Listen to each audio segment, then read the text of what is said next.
Good afternoon. We are pleased to welcome a national and global audience, those of you who regularly attend our events and those of you who are participating today for the first time. We welcome and thank you for joining us. My name is Tiffany Rasmussen and I'm the Director of the Office of Professional Excellence here at the Columbia School of Social Work, also known as OPE. And today's panel, the 2020 elections, post-elections debrief, holding space and moving forward, is the first of a three-part series we're going to be offering over the upcoming couple months here. So now it's my pleasure to introduce Dean Melissa Begg. Dean Begg became the 18th Dean of the Columbia School of Social Work on September 1st, 2019. Dean Begg is an accomplished scholar, she's an accomplished scholar, committed educator, and a creative administrator, leader. Her work has focused on convening interdisciplinary teams and developing innovative curricula, creating mentorship programs, and enhancing diversity in graduate education in the research workforce. She's deeply committed to the school's social justice mission and the pursuit of better science for a better society through scholarship, education, practice, and collaboration. So with that, I'm pleased to turn over the camera and the mic to Dean Begg. Thank you, Tiffany, and thanks to everyone in our audience for joining us for today's post-election panel discussion. The focus of this panel and the others in the series to follow in the coming months is on the broad implications of the 2020 election, with a special focus on racial equity, the economy, healthcare, criminal justice reform, and social unrest. I would like to express my special appreciation to our guest panelists today, Professor Ester Fuchs, Professor Bradley Hardy, and Professor Susan Witty. Thank you for generously giving of your time and expertise. I know we're all very excited to hear from you. Now, before we get started, I'd like to say a word about the Columbia School of Social Work. Our school places social justice and racial justice at the center of all that we do. We study and are uniquely attuned to the consequences of policies and practices that engineer and sustain inequities. The school's faculty, students, and staff work in opposition to these forces to promote well-being across all strata of society and to ensure that all can reach their full potential. Social workers understand from long experience that the main obstacles to well-being are structural and systemic, that they are enacted through our social and economic policies. Social workers witness the consequences of problematic policies every day. They understand, furthermore, that policies must change. And they know that the way to change policy is to change the policy makers through elections and through voter engagement. Social workers, given their commitment to social justice and advocacy, are uniquely positioned to raise awareness, mobilize for action, and increase voter engagement. The stakes are really high, as can be seen in this most recent election. Our voices matter, your voices matter, and votes give voice to the will of the electorate. On that note, please allow me to take a moment to recognize the extraordinary efforts of our students and faculty who led the school's nonpartisan Social Work Votes campaign, working hand in hand with other critical voter engagement initiatives, including the Latino Leadership Institute and the National Social Work Voter Mobilization Campaign. They worked truly tirelessly to train, organize, and mobilize to support our communities in exercising their right to vote for elected officials who will share their values and will best represent their interests. At this point, it's my pleasure and honor to introduce my esteemed colleague, Dean Karma Lowe. Dean Lowe is the School of Social Work's inaugural Assistant Dean for Diversity, Equity, and Inclusion. During her tenure in various student-facing roles at the school over time, she has been a beloved mentor to student advocates who shared a passion for extending diversity and inclusion practices at the school. Under Dean Lowe's leadership, the DEI office provides a wide range of programming and community building efforts for students experiencing marginalization. Dean Lowe, I'm delighted to turn it over to you. Thank you, Dean Begg and Director Rasmussen. It's quite a gracious introduction, and I am delighted to be able to moderate today's conversation with our esteemed guests, Drs. Ester Fuchs, Bradley Hardy, and Susan Witty. So I'm going to offer just some brief introductions of our panelists, and then we're just going to dive right in. Dr. Ester Fuchs is a professor of international and public affairs and political science and is director of the Urban and Social Policy Program at Columbia University's School of International and Public Affairs. Previously, Professor Fuchs served as chair of the Urban Studies program at Barnard College and Columbia College, and as founding director of the Columbia University Center for Urban Research and Policy. Professor Fuchs is also a member of the Faculty Steering Committee of the Eric Holder Initiative for Civil and Political Rights and the Provost Just Society's Task Force at Columbia, among many other distinctions within and outside of the university. Currently, she serves as director of the whosontheballot.org, an online voter engagement initiative for New York City. Professor Fuchs is an expert in urban politics and policy, American politics, and American parties and elections. Dr. Bradley Hardy is an associate professor of public administration and policy at American University, where he also serves as department chair. He's a non-resident senior fellow in economic studies at the Brookings Institution, a research fellow with the Center for Household Financial Stability at the Federal Reserve Bank of St. Louis, and a research affiliate of both the University of Wisconsin Institute for Research on Poverty and the University of Kentucky's Center for Poverty Research. Dr. Hardy's research interests lie within labor and applied microeconomics with an emphasis on economic instability, intergenerational mobility, poverty, racial economic inequality, and young adult socioeconomic outcomes. He's also interested in the changing role and the impact of government tax and transfer programs such as SNAP, food stamps, and TANF on a range of socioeconomic outcomes, including poverty, income instability, and intergenerational mobility. Dr. Susan Witty is a social worker and associate professor at Columbia School of Social Work. She teaches in the clinical and advanced general methods areas, the master's and doctoral programs, and has served for 15 years as the associate director of the social intervention group at the school, where she's been a faculty affiliate since 2014. Dr. Witty's research is broadly targeted to the evolution of more efficient and effective methods for evidence-based program implementation in local and global communities, with a particular focus on women's sexual and reproductive health, including HIV, STI prevention, and the many co-occurring related issues women experience. Dr. Witty has also worked with communities of women engaged in sex work, collaborating with colleagues in the United States and abroad. She currently serves as a faculty co-director of the School of Social Work's newest center, the Action Lab for Social Justice. Please join me in welcoming our panelists. And I want to, since at Social Work, we take a person-centered approach to all that we do, I want to start off by asking our panelists, how are you doing? And can you offer some personal reflections of the election season, our current results? We have a president-elect, but as we all know, there's those who are disputing the election results. I'm wondering, just from a personal standpoint, how you're feeling. And I'll start with you, Dr. Fuchs. Oh, I'm taking a deep breath now. Happy to be on this panel with people who take a people-centered approach. That is not the case in most of the policy world, unfortunately, that I deal with. I'm sort of nervous and excited at the same time. I understand that we have a president who, continues to try and undermine our democratic institutions and tries to ignore the reality that's in front of him in the outcome of this election. I hope I have an opportunity later to tell you some of the facts, which I think will make you feel better. But I just have in my mind Saturday. I live near Columbia.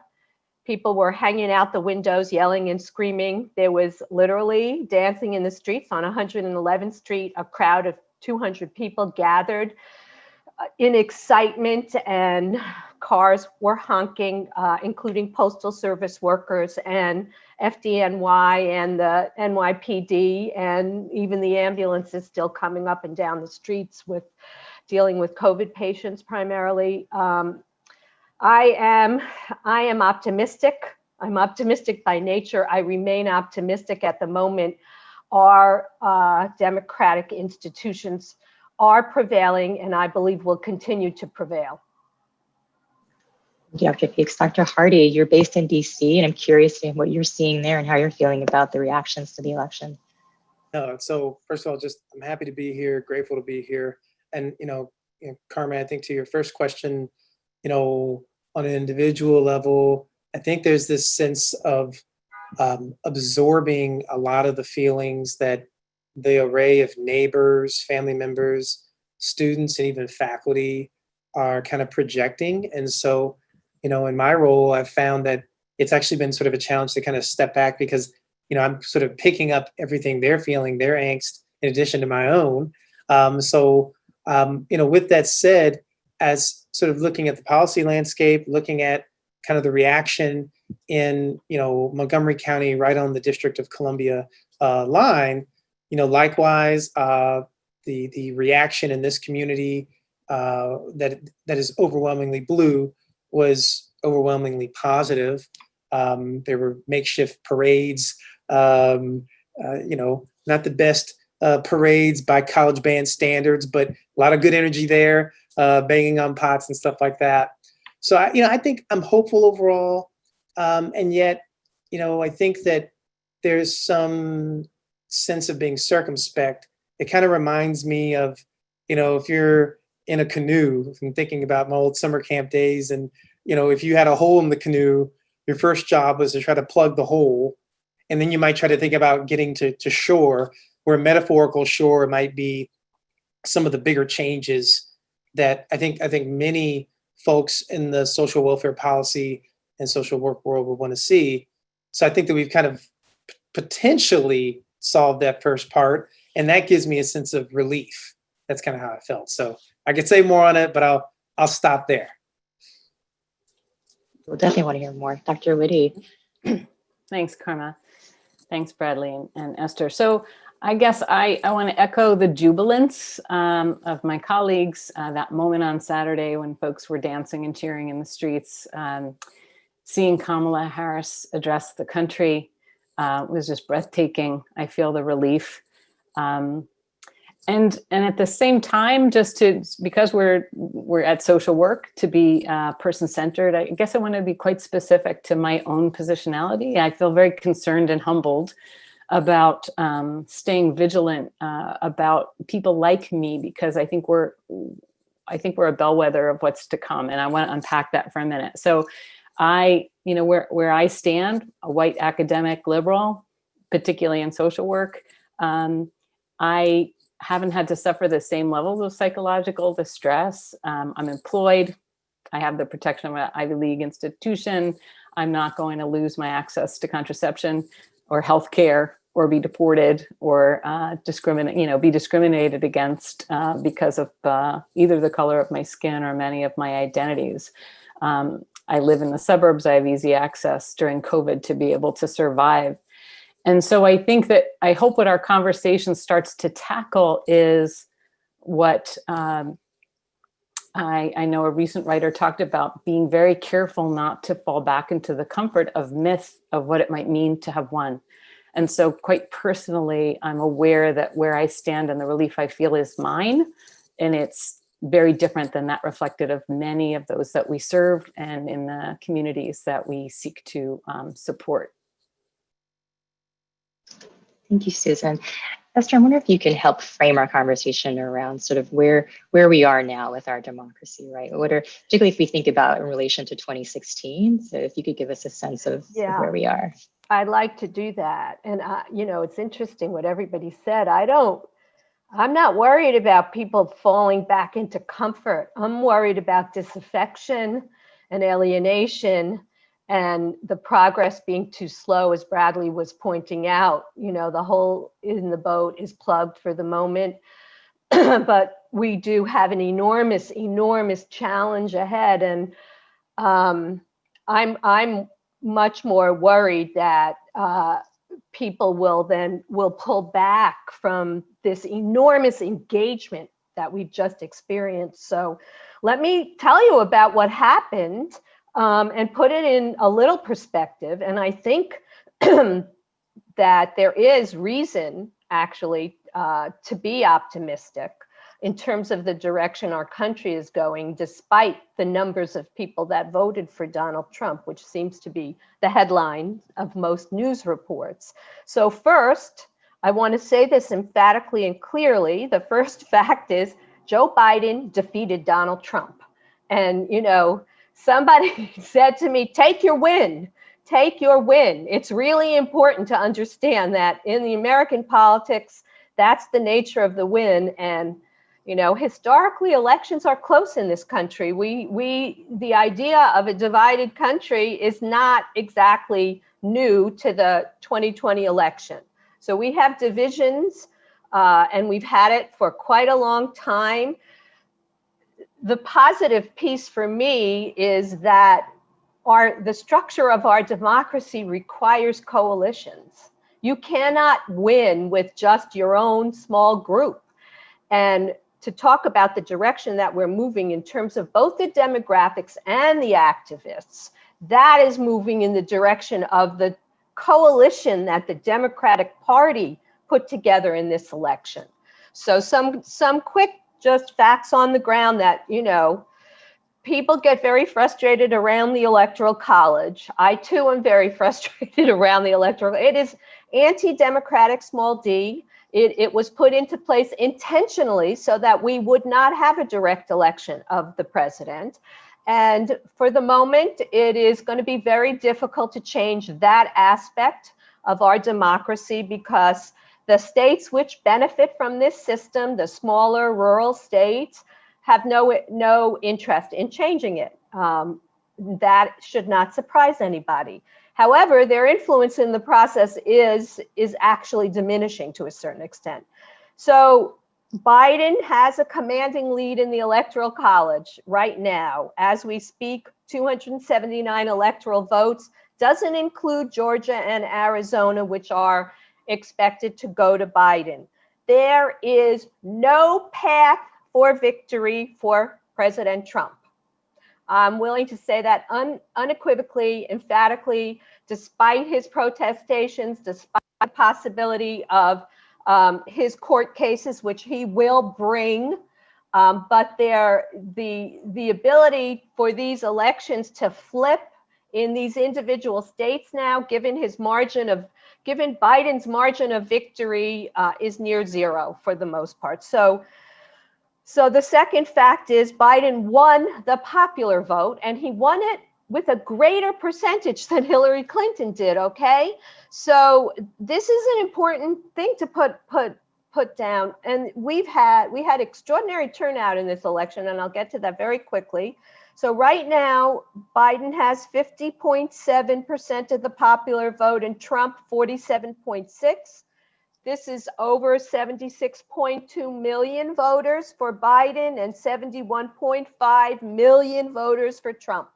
So yes, we are a divided country. Yes, there's way too many people that continue to vote for Trump, and it's incumbent on us to understand who they are and why they did that. There's a whole cottage industry about the Trump voters who also voted for Barack Obama. So this is fluid in large parts of the electorate. I'm not saying in all parts, obviously, but in large parts.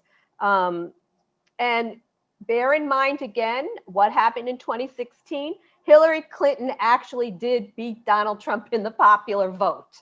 So that's also important for us to keep in mind in terms of the direction, and the victory for Biden is greater than Hillary's was.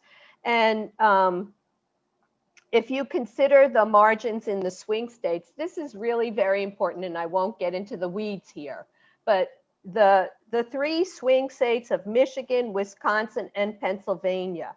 Okay, everybody ready for this? In 2016, Trump won Michigan by 13,000 votes. Wisconsin, 27,200. Pennsylvania, 68,200. Okay, this is not a lot of votes, folks.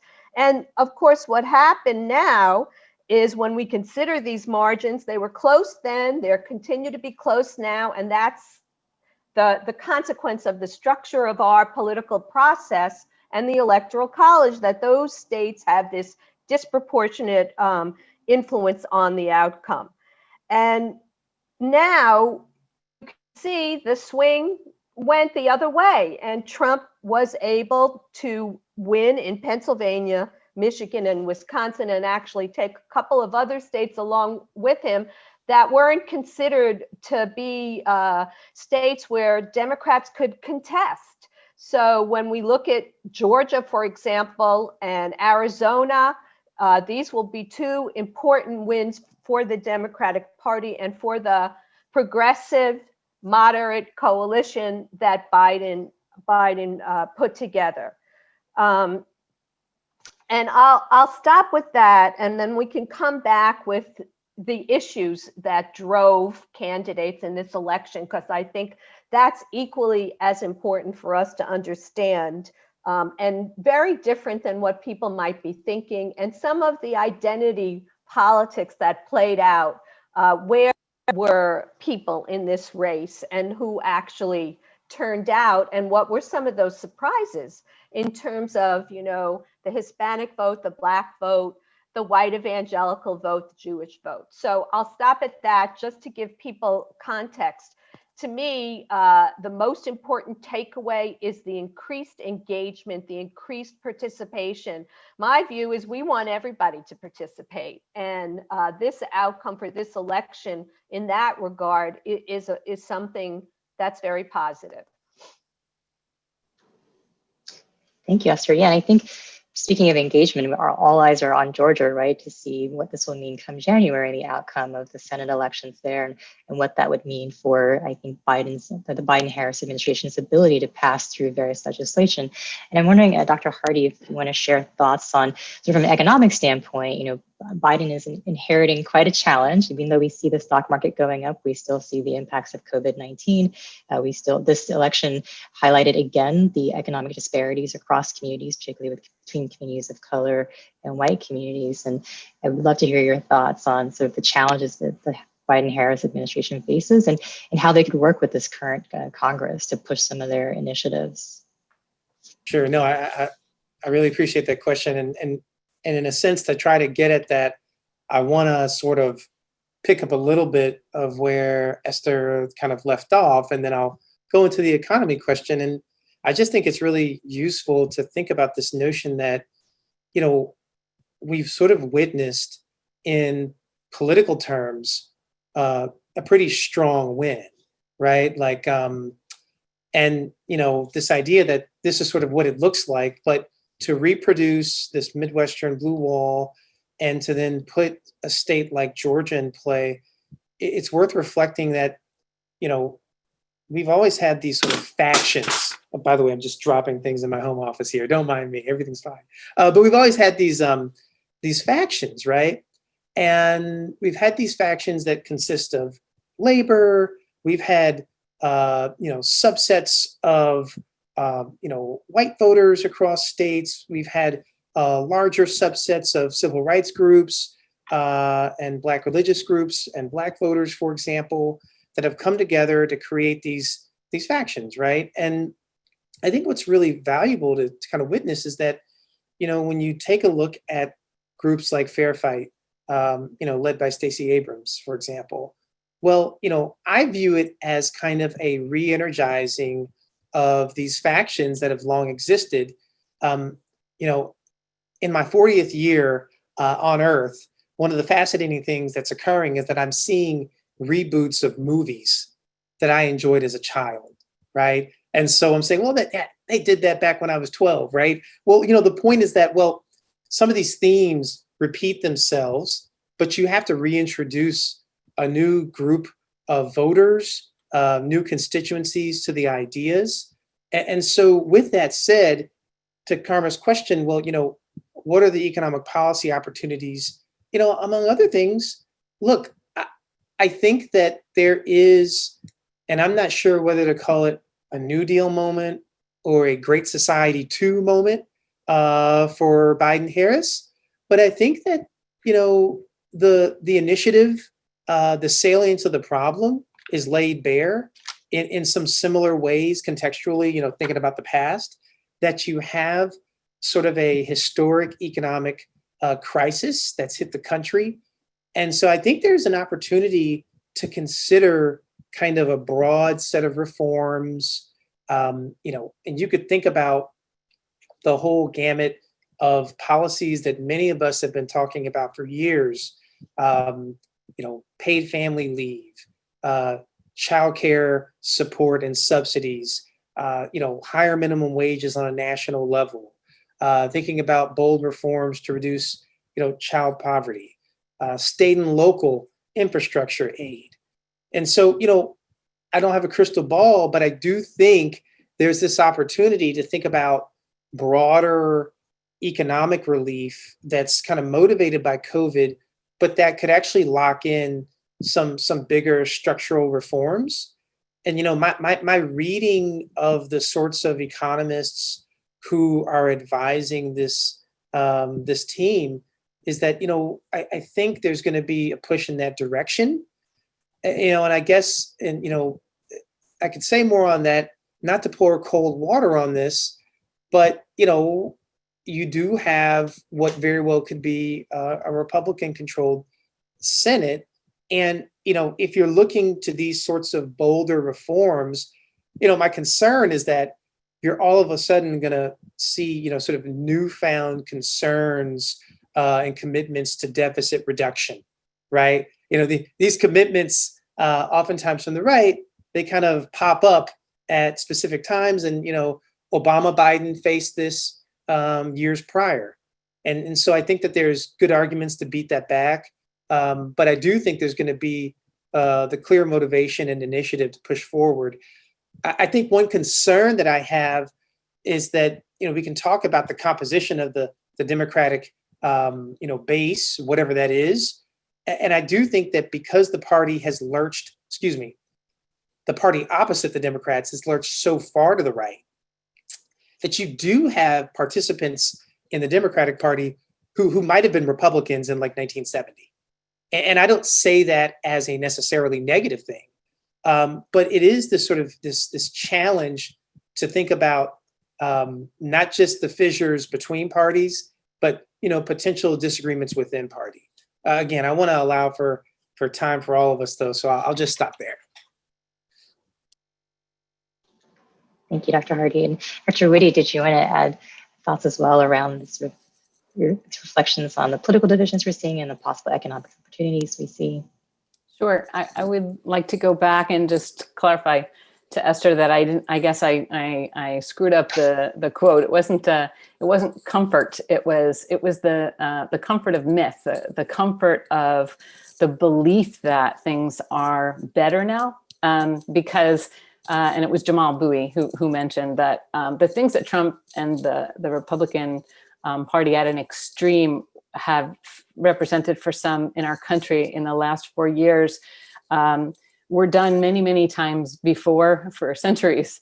And it is true that in many of our urban centers that are led by Democrats, we haven't been able to be as successful in responding to the needs of many groups. So I guess I want to also echo that the highest number of voter turnout is fantastic for democracy, and I hope we continue that. I guess I want to point to echoing what Dr. Hardy said. It's my 56th year on Earth. I was born the year that Fannie Lou Hamer gave her famous speech as a leader of the Democratic Freedom Party before the Credentials Committee of the Democratic National Convention, saying she's sick and tired of being sick and tired. And we're celebrating the 100th anniversary of the right to vote for women, but really it's only since the late 1960s that Black women in this country had the right to vote. And so it has never been true that bipartisanship has necessarily served or been right for many who have continued to suffer. And so I guess I think this is the next 4 years have to do with the degree to which we are able to look at what does bipartisanship or compromise mean if it's at the expense of the needs of Black women in our country, Black families, other families of color, other historically marginalized groups. And so I would just sort of throw that in for consideration. I really appreciate your comments, Dr. Witty, especially just thinking about Joe Biden's constantly resonating with the theme that this was a fight for the soul of our nation, right? And a soul for bringing communities of color together, for amplifying the voices of our Native American communities. And, you know, to your point around voter mobilization, and I'd love to hear more from you, Dr. Fuchs, around this, of seeing such strong and significant increases, both not just in Georgia, but I think across Black voters in general, but also our Native American voters really, really coming out and to ensure that their voices were heard. I wonder if you can speak more about just voter turnout. Yeah, so we're actually just on track to have the highest voter turnout, I guess they're saying, since 1900, which would be for a presidential election, which would be pretty extraordinary. There's a couple of points that people made that I think are really interesting, and I'd like to comment on them as it relates to voter turnout and the kinds of coalitions that will be necessary to create the progressive policy agenda that Bradley talked about, because that is the agenda that Joe Biden and Kamala Harris ran on. So the first point is it is the structural problem. One has to recognize that the Senate is critical in any kind of legislation.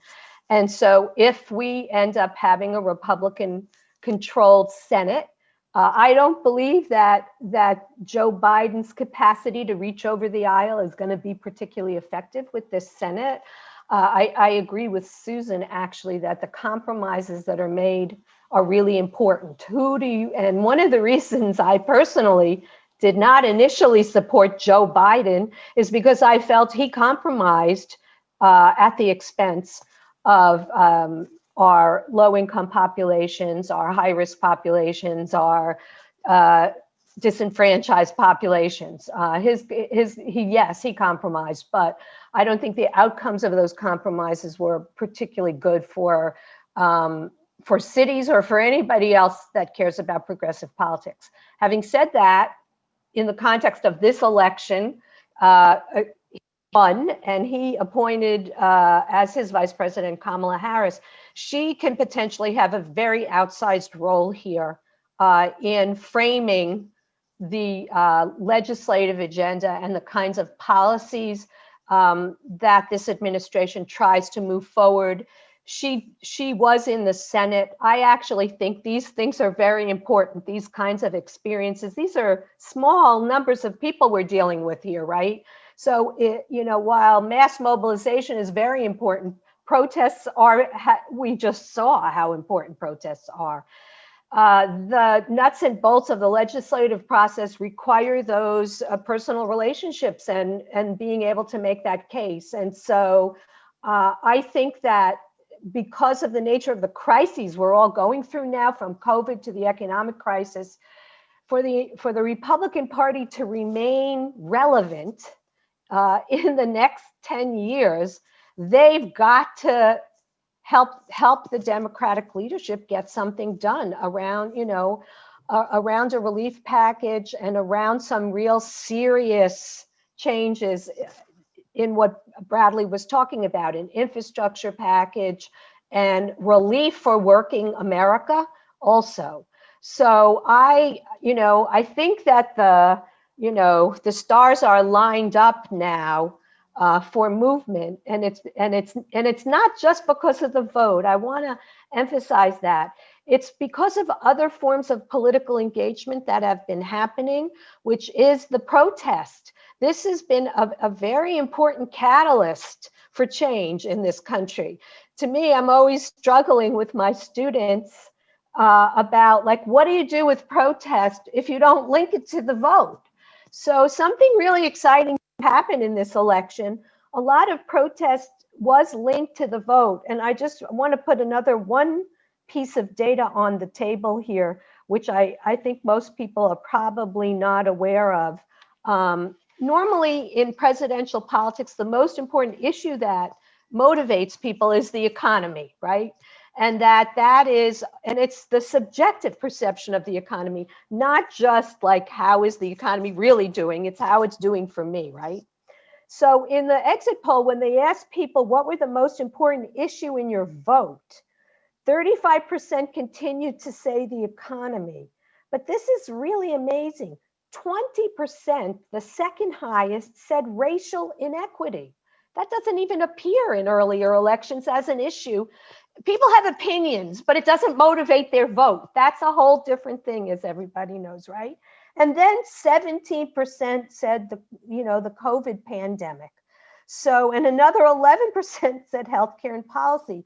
Now, bear in mind that, 91% of those who voted for Biden said cited racial inequity as their first issue, or 91% of the people, rather, the 91% of the people who cited racial inequity as their first issue voted for Biden.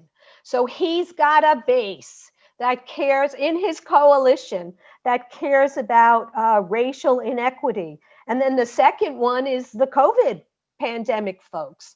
And so this is very important. His base also said that they thought containing the virus has to be attended to first, even if it hurts the economy. So so we're getting some direction from the popular vote here about what they're expecting from the Democratic Party. And that's without going into the strict sort of identity aspects, of who voted on, from which ethnic and racial and religious group. So I feel like that should inform the baseline going into the legislative negotiations right now.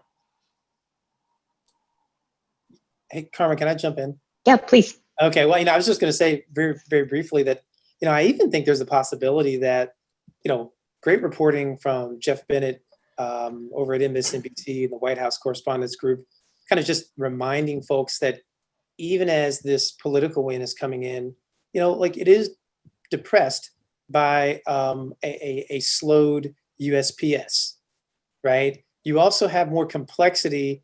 I mean, we've never voted as a society en masse like this before. You had folks like Obama going on video, walking folks through the process. So, I think there is a world in which, the actual support is what it is, or even more so. I mean, if you add to that just kind of the unique information environment, and look, there's other people who work on this and are experts in it, but I read them and, they're sort of saying, look, you have more news sources than ever. You have these disinformation campaigns. You can have the distortion of protest movements and conflate it with looting and rioting, right? So that was occurring. So, I don't know the numbers on this, but, you might have peeled off votes by those sorts of arguments from the right that, in my view, weren't at all accurate. But, the point is that they're probably, you have these slices of voters who are, to, Esther's point, I think, flexible and amenable to, stronger policy interventions. And, I think this is going to get into this notion, within the Democratic Party about what the design is. So are we talking about kind of universal policies that have disproportionate impacts on, say, Black Americans? Are they more targeted policies? That's going to be an interesting question. But I do know from the data that, many Americans are feeling high levels of economic uncertainty and insecurity. Now that's hitting Black communities generally the worst. Hispanic communities are being hit as well pretty badly. And many white Americans are feeling the pain also. Now there's an inequity in how that's penetrating on average. But I think that, there is this potential space. I do remain circumspect that,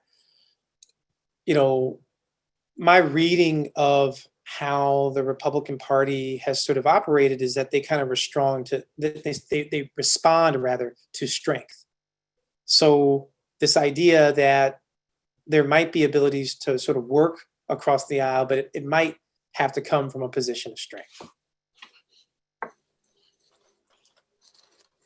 Yeah, Susan. Can I jump in? So I just want to dovetail on what Dr. Hardy was saying. I think I want to hold some of that optimism, but I do think that if we're talking about expanding a voter base, we have, it actually reflects on something, Dr. Fuchs, that you said a little bit earlier about feeling like the Republican Party has to collaborate and in order to stay relevant.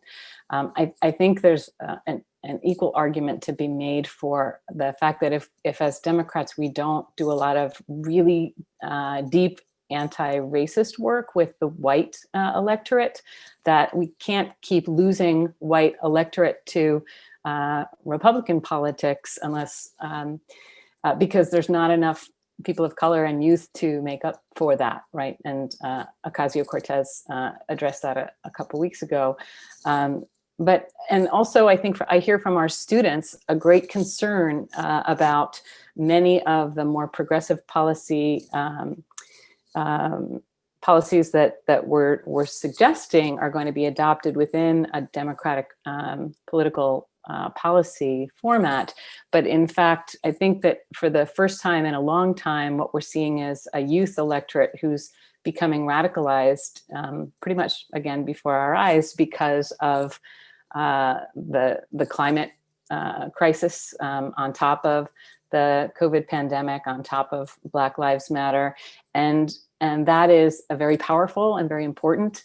And so as our students are expressing this concern and disenfranchisement and alienation from what is the Democratic Party, there's a lot of soul searching, I guess. I'm not hearing as much about where we can push around trying to encourage more inclusion and addressing some of those schisms. And I know we'll talk later about some of the major social divisions caused by social media that bring us to that place.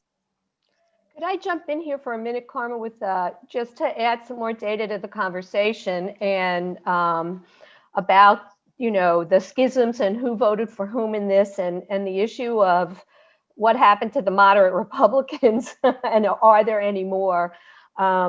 So one of the things that one of my colleagues in political science pointed out to me is that as Republicans became disenchanted with Trump, they did not stay in the party. So the new data on party ID doesn't reflect a whole lot of Republicans that might have been there previously. They did not become Democrats, they became independents. And so this is really interesting. The electorate in this election broke down to 37% Democrat, 35% Republican, and 28% independent, which is a large number in American politics. And, not surprisingly, the Democrats primarily voted for, Biden, and the Republicans primarily voted for Trump. But the independents split for the Democratic Party 54-40.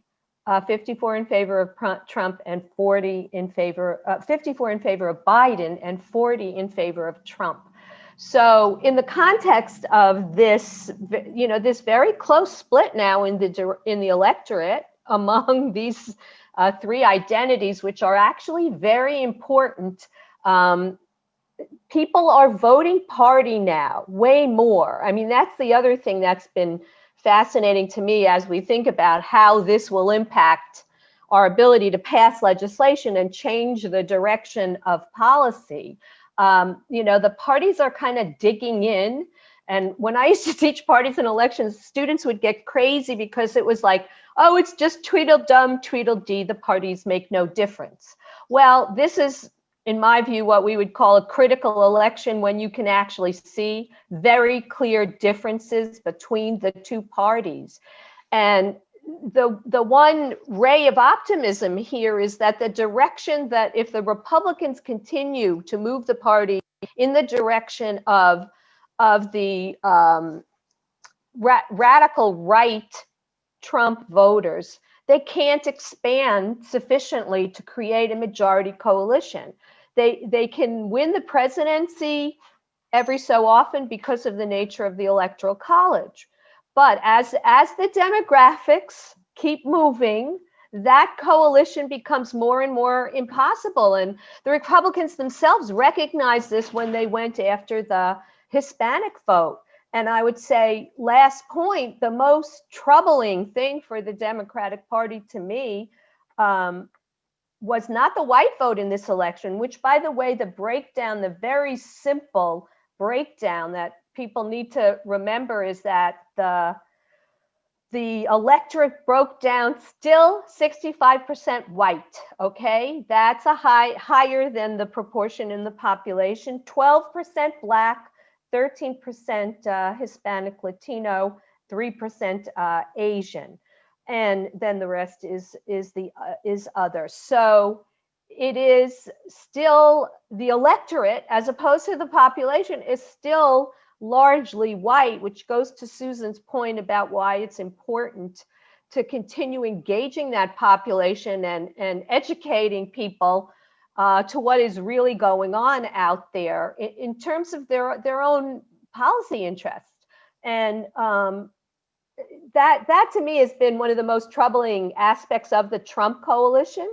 Somebody I thought said it well, and I'll stop with that Trump managed to collect the grievance voters. And by the way, that grievance group included 36% of Hispanic men and 18% of Black men and 58% of white men. So there's a huge gender gap going on right now. And the gender gap is even larger. It's largest in the Latino population right now. And so the work that has to be done here is not just among white voters. That's not just Cubans in Florida, folks. That also was Mexicans in the south of Texas. So I'll stop at that. So how do we crack through that, right? We've talked a lot about the need for collaboration. We've talked a lot about the needs for coalition building. And what's clear from all of your comments is that race is a dynamic that's cross-cutting all of these issues, whether it's economic inequality, disproportionate impact of COVID-19. And so when we're talking about progressive policies and how to benefit those communities that have been historically marginalized and continue to be disenfranchised, right? So how do we crack through that to ensure that those policies will make it, especially as we look at the possibility of having a Republican-controlled Senate again, and as you said, Esther, where the Republicans are digging in, right, and really voting along party lines. So how do we get that bipartisan relationship so that we can move some of these policies forward so that they're helping everyone who's being economically impacted, not just across sort of racial lines, but also particularly helping those disadvantaged groups? And I'll leave it open to anyone. I'll say one thing quickly, which is not about the coalition process or anything like that. This is why I think the rules of the game are always important to know. I think Biden is going to have to start with a lot of executive orders, because if the and by the way, that's what Trump did in a way that was unimaginable to almost everybody that I know. And he created very significant changes by digging deep into the bureaucracy and remolding, agencies that we thought, will be protected by the institutions themselves, and we weren't.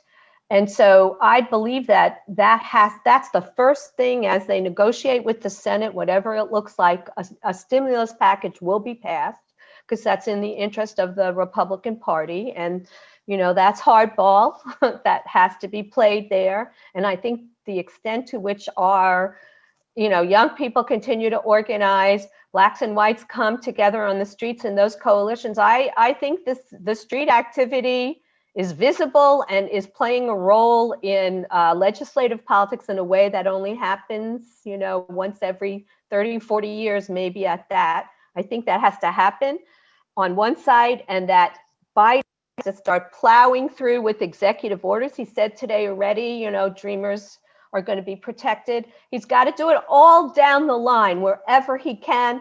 And let them worry about going to the courts now to overturn some of these executive orders. You can do a lot, it turns out, through executive orders that we didn't realize you could. No, I think that there is an opportunity here. Look, Democrats are going to have to look at these exit polls. And I think that, some of these numbers are going to shift around a little bit as we sort of hone in on the true estimates of sort of who voted what. With that said, we know that, overwhelming shares of both Black men and women voted Biden. Now, my own view, and again, there's political scientists who think about this even more deeply, but, unfortunately, I do think that for some subset of male voters and including some Black male voters that some of the misogyny translates, right? That's just what it is. And that's unfortunate, but you will get some subset of male voters who will find some of those messages and themes appealing. Again, I don't want to paint with too wide of a brush here. With that said, though, it's easy to kind of pay a lot of, put too much weight on, a few percentage point changes. And I'm not saying that we're doing that here. My main point is to say, you've got, some estimates showing 86% of Black men voted Biden, 93% of Black women voted. Likewise, majorities of Hispanic men and women voted Biden. So sort of leaving that aside, I do think that, in the electoral context, there's going to be sort of an expectation of what policies and reforms and conversations emerge from this victory that really did consist of this broad coalition, and including, importantly, racial and ethnic minority groups. And so, I think that, look, this is cautious optimism. I'm actually kind of a circumspect person, so I'm trying to work on being more positive, right? So, you're seeing now policy think tanks engaging openly in discussions about reform proposals that I don't think would have been taken seriously by these groups, which can be slow moving, to be blunt, even a decade or 15 years ago. So discussions about what a serious reparations proposal would look like. This has been done in other Western countries. Like, there is a precedent for this. What would that look like? How might a UBI type proposal be packaged as a child allowance? What are the vehicles for implementing that? Could you do it through kind of the apparatus of the Social Security system? So these conversations are occurring, and my suspicion is that the advocacy community, the voters, are going to be looking to see if those conversations persist. And, I do think that, again, the political communication experts are going to have to get involved here in terms of learning how to talk about these things in ways that don't make the entire faction sort of eat away at itself. You can have policies that help somebody else and don't harm me, right? So I teach this. It's called sort of Pareto equilibrium, right? And so, that can exist. And in a society where you want to have safe neighborhoods, safe communities, thriving businesses, you want all of your neighbors to be doing well. So there's a moral reason for it, but there's an economic reason for it as well. And so again, I don't mean to forecast how I think that conversation is going to go, but I certainly think it's going to have to happen, right? And because you do have these groups that were successfully mobilized, right? Yeah, I just want to add a little bit onto that before we move to open it up to the larger audience for questions, but to bring from the political and economic context back to sort of the social, that I don't know the stats on whether or not this has ever been true before. I'm going to guess it hasn't been, but the social divisions in our country are so extreme that we're talking. I'm going to suggest maybe we all know family members or friends who have family members who voted across partisan lines that have created divisions and difficulties, right? So we know that as of January in Trump's third year of office, that Republicans were 89% in support, Democrats were only 7% in support. And so that's a huge divide. And then if we translate that to individual families, so we know that 89% of Trump and Biden voters as recently as September or supporters said that they don't know anyone else in their social circle that they communicate with who votes for the other side. Our students speak to the divisions within their own family about being unable to communicate and becoming alienated from family members. So we as social workers and human service workers need to promote those conversations that I suspect could support the political communications, because we need to find ways for families to be able to heal, right? This is on top of, what we didn't cover yet, which is alcohol use is up 14% in men, 17% in women. Opioid overdoses are up 18% across the country, and worse in rural areas than in urban areas. That suicide rates are up 10.7% from 4% in 2018. And we didn't go through the litany of data that we know from the psychological aspects of both COVID and the election have heightened the sense of anxiety and depression across our country. And that, with the familial discord as it disenfranchises individuals and families, and we lose some of that community cohesion, feels very important, particularly on an individual and community level through social work and others of us to strengthen in order to support the organizing for the political. And Susan, I wonder if you can say a little bit more about that. And do you foresee that we'll see a shift in the other direction? Like, as we've seen the rise in substance use, in domestic violence, and intimate partner violence, now that we have we have a decision, or we have a president-elect, and now that we're starting to look at his agenda items, do you think that we'll see that shift where there'll be a decrease in those numbers, or do you think they'll hold for a while? Yeah, I think a lot of this was driven initially by a lot of the psychological impact that I'm talking about from the data suggests that COVID-19 and the sheltering in place have heightened much of the issues related to domestic violence, for example, and inaccessibility to be able to report or to be able to create distance or leave abusive relationships. And so I think the election was sort of on top of that, adding to the anxiety and the depression related to the unknown. I think the uncertainty of both, there's an advantage to the fact that now we have a solid outcome. So there is certainty, and the building back work begins to bridging those conversations amongst family members to strengthen. I don't necessarily think that we're going to see additional increases that are associated with a Biden win and a Trump loss, or those divisions. We certainly could see potentially more community violence, depending on how the transfer of power plays out. But I guess that feels like it largely remains to be seen.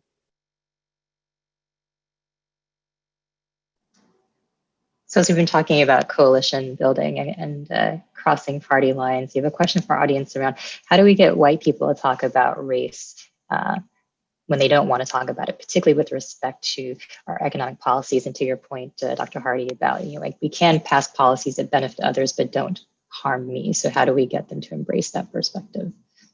Well, briefly, and one of the hardest things to do as a new professor sometimes, and I'm not new anymore, is to admit when you don't really know, right? And so when I'm advising the junior faculty, I'm saying, well, you don't know everything. And so that's a great question. And I'm going to admit that I'll defer some of this to the other panelists, and I'm not sure completely, but I would just offer up this. And I think you'll see it's related.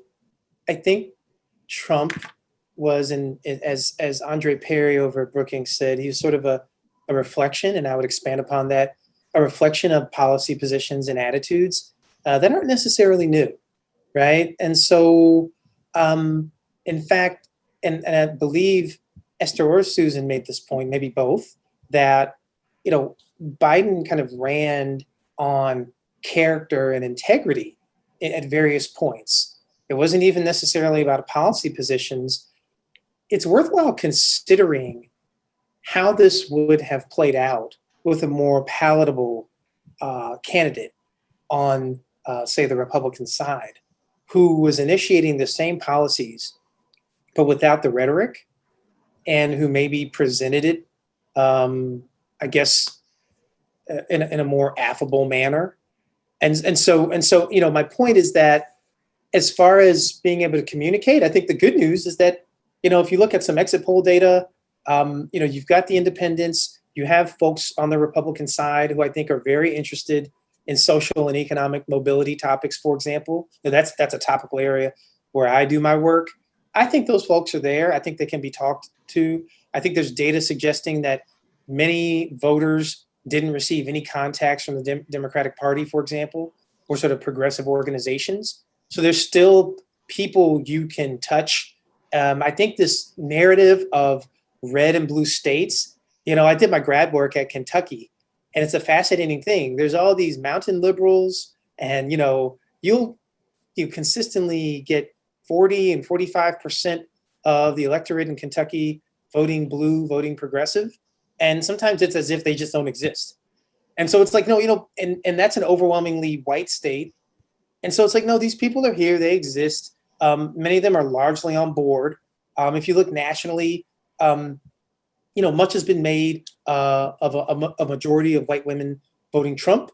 But, you know, it was a slim majority, you know, so you've got just under half voting Biden. So, and again, within those Trump voters, I still think that you can make those contacts. You can make the push. And again, there's political analysts who think really hard about this, harder than I do. But, you know, it's an interesting thing. Things aren't always what it seems. Back in the early 80s, you know, it's fascinating. There's this story that still persists that Jesse Jackson had a whole Appalachia tour where he talked about poverty. And it turns out that he's surprisingly popular in Eastern Kentucky. And, you know, I found that surprising. So, you know, I think that there are these nonlinearities that may be exploitable. And I do think that that conversation has to occur. At the same time, you know, I am circumspect about how effective that may be. And sometimes you just got to whip up the votes, right? You know, and it, you know, you just have to have some political clout and power. Ester. Yeah, so I love everything that Bradley said, and I would just add a couple of points. And it really, part of it goes back to this question of, do we expect our leaders to sometimes lead public opinion or just be completely responsive to it? And, you know when Johnson passed much of the Great Society legislation, he did not have the support of the majority of the American people. And then when we actually look at the polls now, the middle has moved. It moved to a more liberal/progressive place. I mean, you know, it's hard for us to kind of realize that in the context of the Trump, the Trump victory in the last election. But in fact, I think this is a time, while I think the conversation has to continue and that we need to engage everyone and that we need to embark on this enormous education campaign, frankly, whether it's sort of like the Peace and Reconciliation Commission in South Africa, where you do this. I've talked to some of my friends, people I know who have been involved in those kinds of things. And I think the one thing that the George Floyd and the Black Lives Matter movement has made clear, the Confederate monuments has made clear to the white liberals who were sort of happy in the place that Susan described earlier, is that we needed to not be so happy in that place. And that has been wrong for a very long time. And that hasn't been part of a national conversation. So I think that needs to go on. But at the same time, I would go back to Bradley's points, which is we need some movement in Washington that, frankly, just pushes through some of these changes that have to be made. And they may be things that are not completely supported yet out there by the majority of Americans. The political process is structured that way, in effect, and the right has used it to its advantage recently. And now it's time for the moderates and progressives and left, whatever you want to call it, to also use this aspect of the system to its advantage, which is start pushing through these policy changes that do make sense for the majority of the American people, some of whom don't actually know that, but will benefit from it. Who benefited from from Roosevelt's programs first, were people who didn't even support it to begin with. The same thing with Lyndon Johnson. And by the way, I think we need a new Voting Rights Act in a hurry. That's the other thing I really want to see this president do. And I actually think that's doable. I may be Pollyanna a little bit, but by executive order. You can't do it but you can start it. Yeah. I always, in politics, people have described me as a pragmatic utopian. So I believe you have to have these goals, but at the same time, you have to play the political game to get it done. And it's not always going to reflect the public and public opinion. And that, that's a hard one in a way. We'll get there. I mean, why you don't see the movement in the Republican Party is because those people left and they became independents, and Biden won significantly the independent vote. And that's really important. That's where those Lincoln Republicans basically went. And they need to be part of the majority coalition moving forward for our nation. And I know we'll probably want to move on to another question, but I guess I want to just add, in addition to what's been said already, and there's been some excellent resources posted in the chat. The People's Institute out of New Orleans for Survival and Beyond is an excellent place for white people to do work around undoing racism. The initiatives that some universities across the country have begun, and if it starts with teaching and learning and trying to I won't use the term decolonize, but I'll use the term to infuse power, race, oppression, and privilege lenses through the curriculum and the pedagogy that we're using. I think there has to be a higher level of accountability to follow through with that, not only in schools of social work, but I think at Columbia we are seeing seed funding and initiatives being undertaken and trying to hold it accountable, ask for reports, follow through, see how we're doing, find some outcome data that we might actually look at. And these are all new areas of whiteness studies, for example, that are being initiated by some of our own doctoral students and faculty to be able to understand how to create that shift and truly undo racism. Thanks, Susan. I was wondering if you could continue just talking about the role of social workers, not just in undoing racism, but if we're thinking about these political shifts in the country. So how do social workers get involved in those advocacy efforts to dispel the misinformation campaigns, dispel some of the propaganda, and to really sort of highlight the core issues that do cross-cut our identities and impact just large swaths of the government, the United States? Sure. So the Action Lab for Social Justice at Columbia has been one of the newer organizations at the School of Social Work promoting invitations for volunteers, for anyone in the community to become more involved through action initiatives. These are popping up all over the country. Our Social Work Votes initiative did a tremendous amount of voter registration and education. I think the issue of social media is a huge behemoth. You should do one post-election talk on itself, right? So we're finally coming to terms with what it means to have a platform that's global for misinformation and for divisive rhetoric, and how difficult it is to control that. So as social workers, we can be educators. We can provide support for thinking through the quality, critiquing and the quality of information that our students and that our community members are gleaning from social media.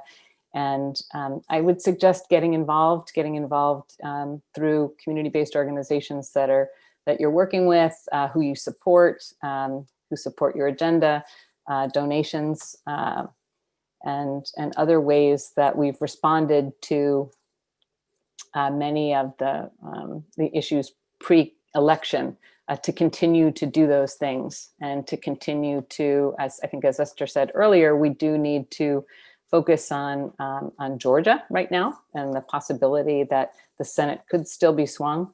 I know that's there's a slim margin of likelihood that that could happen, but nevertheless, it's a possibility. So if there are ways to help support continuous voter registration for those runoffs, that would be super important. Thanks for highlighting the social media piece, Susan. I know one of the things we've seen pop up around social media is this idea of packing the courts. And that seemed to be a contentious discussion that's popping up. And one of our attendees is asking sort of what's the likelihood that we could see a structural change with regard to changing the makeup of the Supreme Court and expanding it. And wondering if Dr. Fuchs or Dr. Hardy have any thoughts on that. I'll just say quickly on this, everything's on the table. And it's sort of like when we vote for term limits, my initial inclination about term limits was it's anti-democratic, small d, because, you know, if people want to reelect somebody 20 times, they should have the right to do it in our democracy. But my view is, when the system is structurally broken, then you have to take measures that put it back in balance. So just like in New York, for example, and other parts of the country, incumbents would win 99.9% of the time. And that to me was a rationale for term limits, because it wasn't competitive elections. Something was broken. If it comes to that, if we see that the courts operate, the Supreme Court operates in a partisan manner, then that to me would be grounds for increasing the number of Supreme Court justices. It has to be rebalanced when it's broken. Yeah, I mean, what Esther said, I mean, you know, basically, and I mean, I guess the only piece that I would maybe kind of anchor on or add on would just be that, well, you know, there's lots of instances where we've seen what appeared to be rules turn out to really be norms, or we've seen rules that then get adjusted. And so, you know, in any, and I'm speaking in very crass political terms, you know, in any sort of political fight, well, then you've got to adapt to what is occurring. And so I think that this is sort of about adapting to what the reality is, right? And there were these norms surrounding when and how you would appoint justices, and that's shifted. And and there's others who might know the history better than I do, but my sense is that the number of Supreme Court justices has shifted throughout history.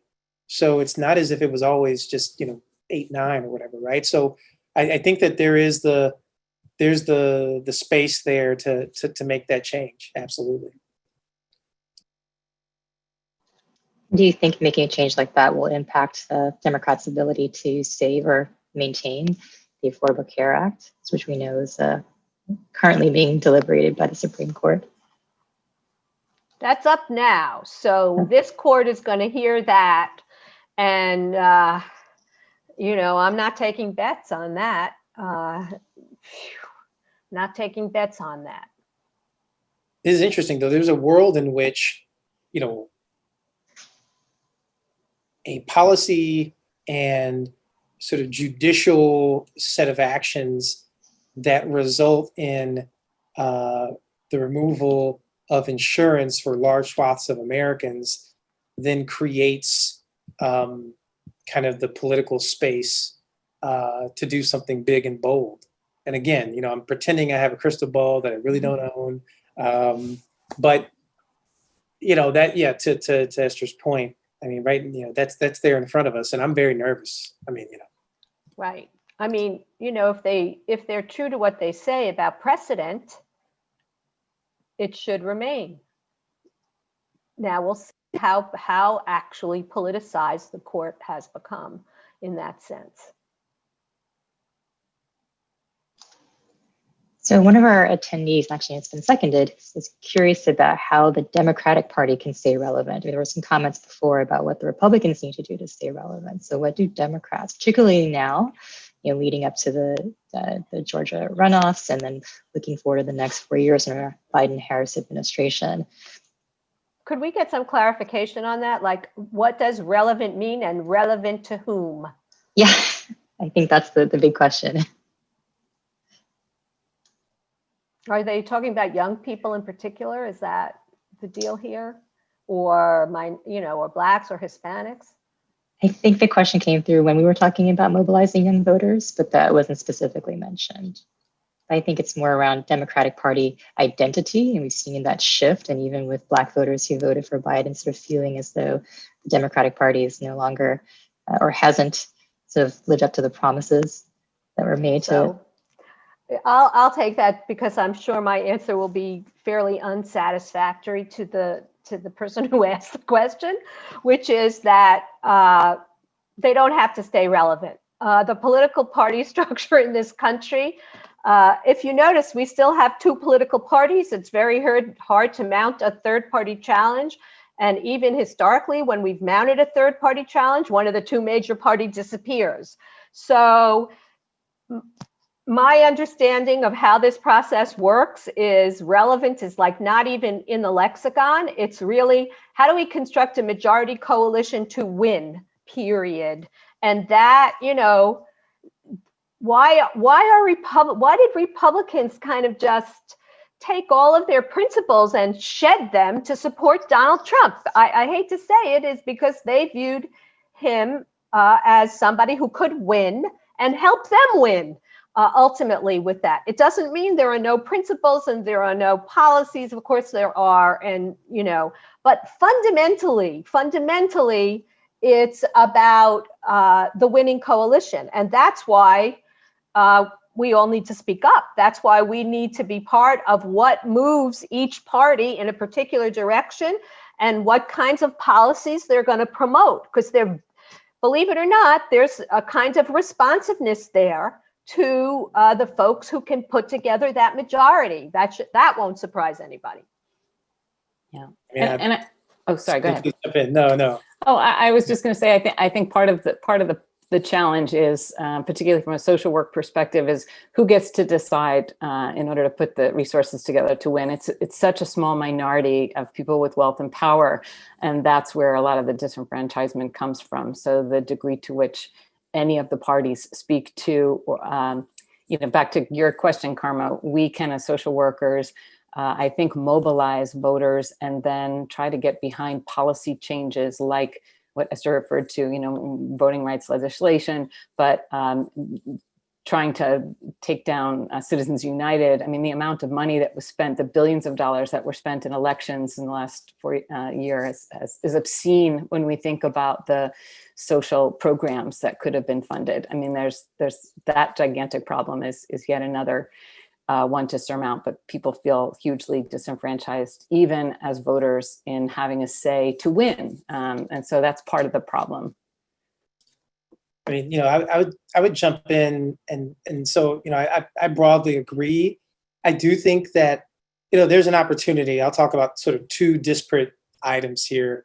So looked at some Gallup data, and it's really interesting. If you think about something like, across race, desire for police presence within your community.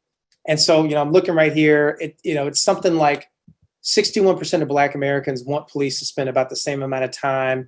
That's similar to 67% for all groups.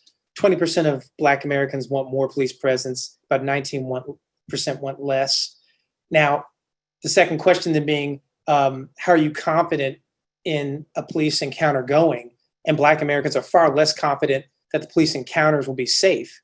And so, boy, what a tense struggle that is. And my reading of the data is that, well, Black Americans want security. They want economic security. They want, physical security in their neighborhoods.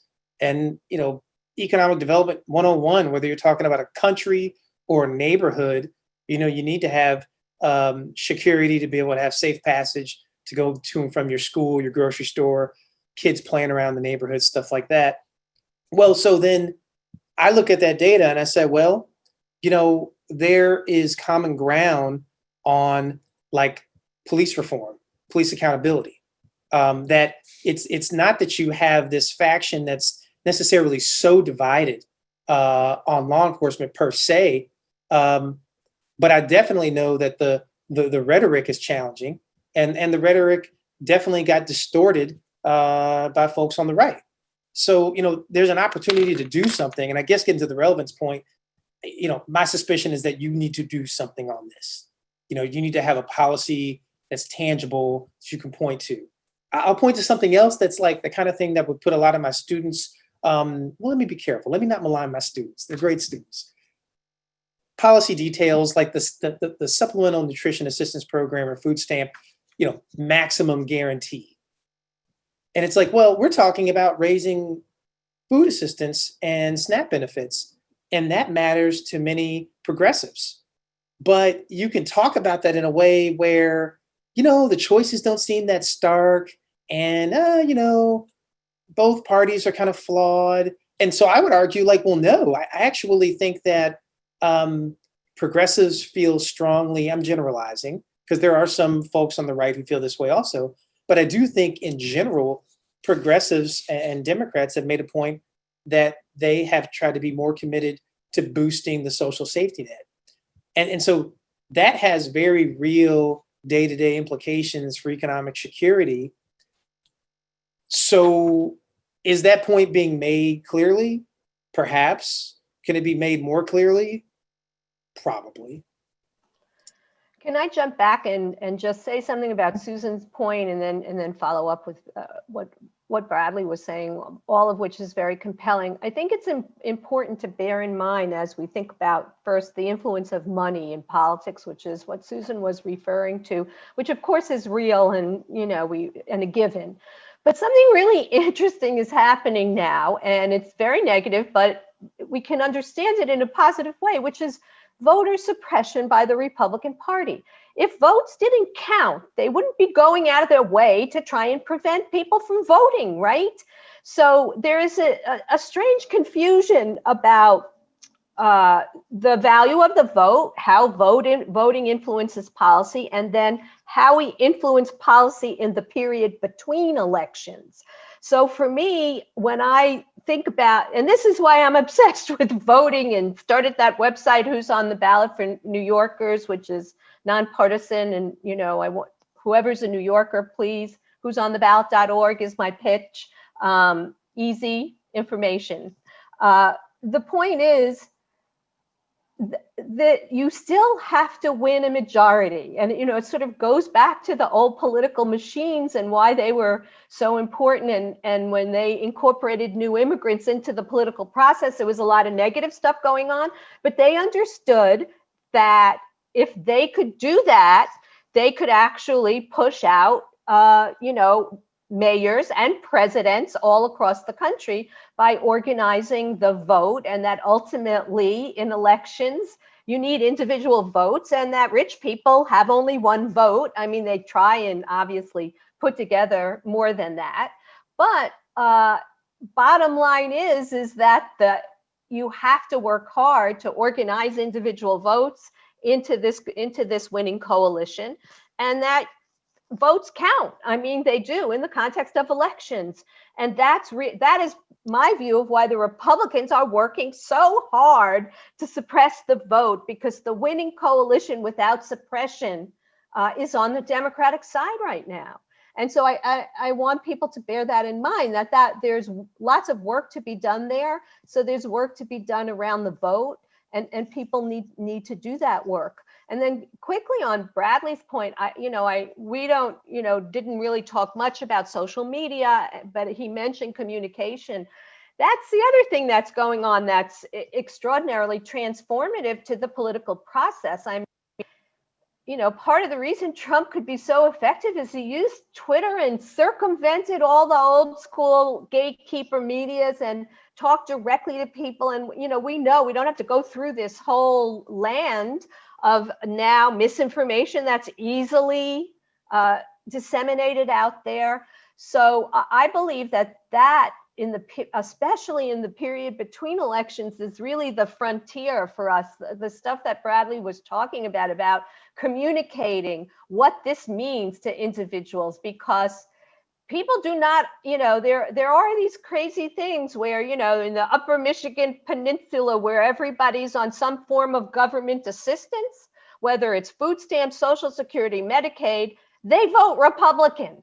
And there's some cognitive dissonance going on over there, right? And that information is not coming through in a clear way, right? And it's not just that they're voting for macho guys, right? Which they are. I know that's part of it too. I'm reality based like that. But in the end, most people do vote their economic interest, but they don't understand it in the same way. And I think we have to get back to forming coalitions about what we have in common, the way Bradley articulated that. I think that is going to be powerful moving forward. So we only have a few minutes, and I want to ask a final question. I want to hear final thoughts on what do you consider to be either the most relevant question or relevant topics that folks should be focusing on right now?